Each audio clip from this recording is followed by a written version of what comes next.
Você já esteve em um momento da sua vida que, por mais que você orasse, o céu estava de bronze? Aquele momento em que a dor é tão profunda que você se pergunta: Deus, se o Senhor me ama, por que está permitindo que isso ocorra na minha vida? É o que veremos no vídeo de hoje. Graça e paz, meus irmãos, mais um vídeo aqui no canal. E para você que não me conhece, seja muito bem-vindo, muito bem-vinda. Meu nome é Maria Eduarda e esse é o meu canal. E o intuito dele é glorificar a Deus somente. Tudo aponta para Ele, tudo aqui se trata dele. E você ser tocado e transformado por Deus através dos meus vídeos, através da minha vida.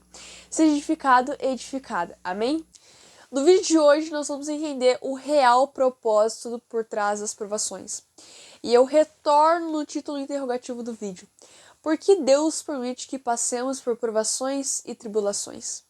Veremos 4 pontos relacionados ao vídeo, com provações e tribulações que Deus permite que aconteçam nas nossas vidas para nos moldar e nos disciplinar, e tribulações que são consequência ou resultado de uma ação que cometemos lá no passado. Todos nós sabemos que a vida cristã ela não é isenta de dificuldades. E a Bíblia é clara ao dizer isso. Jesus mesmo disse lá em João capítulo 16, 33.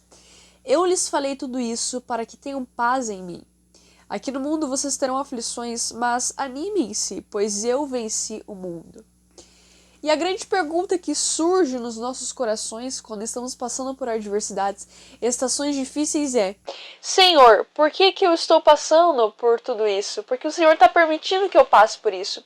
O que eu fiz para estar passando por esse deserto? Primeiro ponto, as provações elas nos testam, fortalecem e purificam a nossa fé. Por favor, abra a Bíblia comigo lá em Tiago, capítulo 1, do versículo 2 ao 4, que diz assim: Meus irmãos, tenham por motivo de grande alegria o fato de passarem por várias provações, sabendo que a provação da fé que vocês têm produz perseverança. Versículo 4.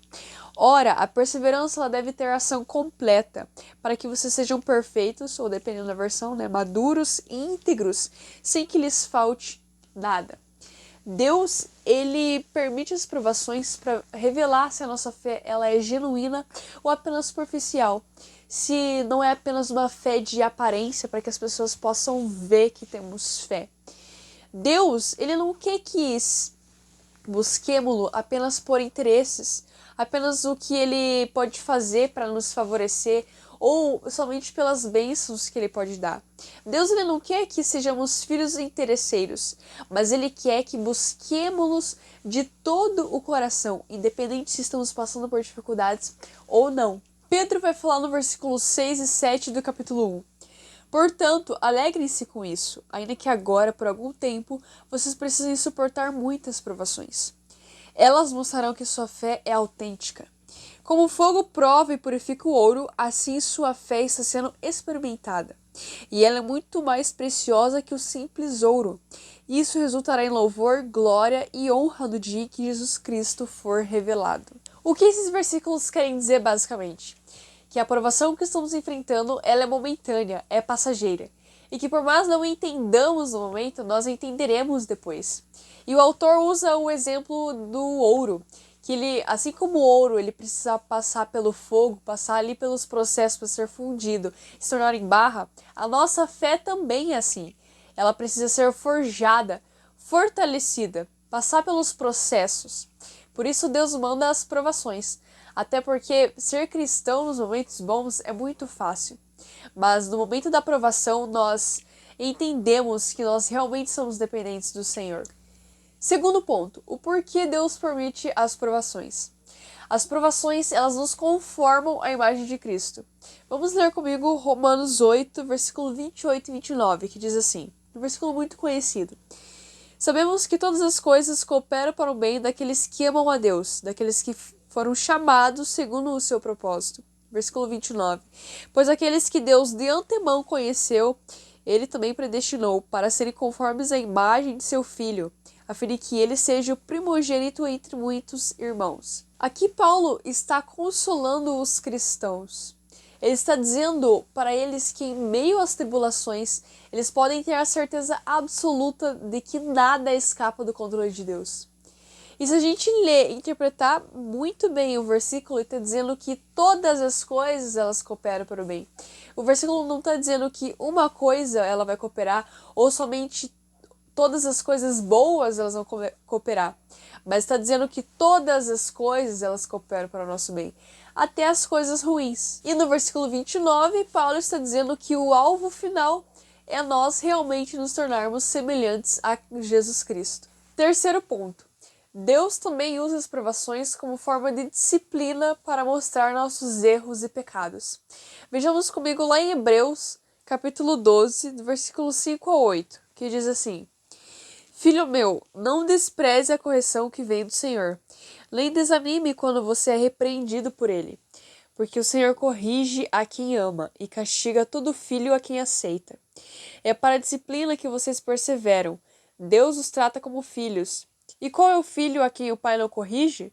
Versículo 8. Mas se estão sem essa correção, da qual todos se tornaram participantes, então vocês são bastardos e não filhos. O autor de Hebreus está mostrando nessas passagens que Deus nos disciplina quando erramos, mas isso é prova de amor.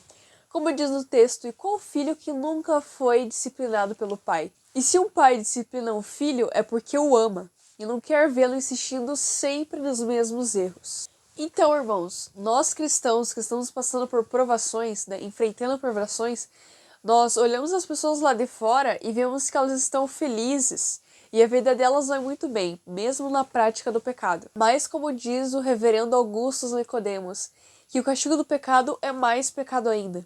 E que também fala em Romanos 1:24.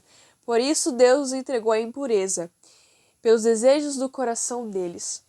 Logo, essas pessoas não terão aflições e provações aqui na terra, mas no dia do juízo terão que prestar contas a Deus. E por fim, vamos para o quarto e último ponto. Nem sempre o que passamos é aprovação de Deus, e sim consequências dos nossos próprios atos, como diz em 2 Samuel, capítulo 11 e 12. Davi sofreu consequências por seus atos quando adulterou com Batseba, e a consequência foi a morte de 4 filhos. E é o que acontece com nós também quando tomamos decisões erradas e essas geram consequências. Por exemplo, uma pessoa que passa a vida inteira fumando e aí depois descobre uma doença grave no pulmão e aí olha para o céu e pergunta: Deus, por que o Senhor está me provando tanto com essa doença? Mas na verdade isso não é uma aprovação de Deus, mas uma consequência física de anos de uma escolha que ela mesma fez. Portanto, se você se identificou hoje que o momento difícil que você está passando não é uma aprovação de Deus, e sim a colheita de algo que você fez lá atrás, não se desespere. Deus é bom e vai te perdoar se você se arrepender verdadeiramente e andar nos seus caminhos. Esse foi o vídeo de hoje. Eu espero muito que esse vídeo tenha edificado de alguma forma no seu coração, na sua vida, e que possamos ter entendido o porquê que Deus permite provações em nossas vidas. Que talvez, como eu falei lá no começo, não entendemos no momento, mas entenderemos depois. Lembremos sempre também que Deus, Ele é o olheiro e nós somos o vaso dele. Em nome de Jesus, que você possa compartilhar com mais pessoas esse vídeo. Ajude-me a propagar o Evangelho do Senhor Jesus aos 4 cantos do mundo. Afinal, essa é a nossa missão. Muito obrigada e Deus abençoe.